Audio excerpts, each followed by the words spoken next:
Our functions are big picture, and the purpose is really for the department to encourage quality growth and ultimately to improve the quality of life for the residents that are here today and planning for the residents long term.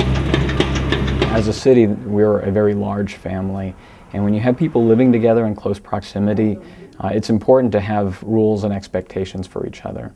And those are basically laid out in the city's comprehensive plan as well as the land development regulations. And so those are the rules that we all have to play by. And so that when people buy a house, they know that their neighbor next door, that house will remain a house. It won't turn into a chicken slaughter facility or some type of use that's undesirable. Yes. Customer service is essential for us because we are dealing with people who either own property, own a business, or want to own property or own a business.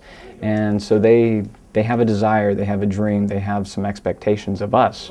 And our job is really to educate and provide them with the information and the facts. Could you give us a brief summary as to the City Site Plan Review Committee meeting? That is a technical advisory committee which is comprised primarily of city departments, but we also have representatives from the school board and the fire district as well that sit and they make recommendations and comments on land development projects that come in. Next we have public hearings. Those recommendations then are typically forwarded to the city's planning and zoning board.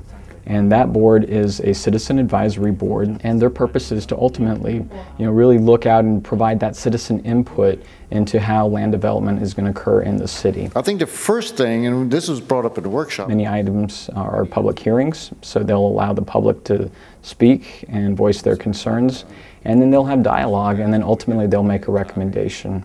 And that recommendation then goes to the city council.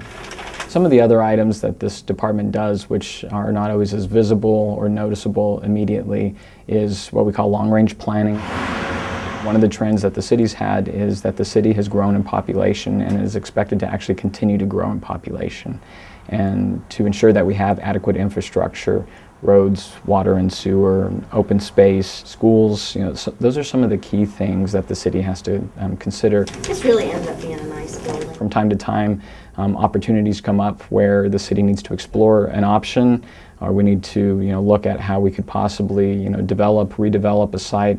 And we're typically ground zero for that, to kick around thoughts, ideas, and sometimes it's just dealing with small improvements or how you can make a neighborhood better.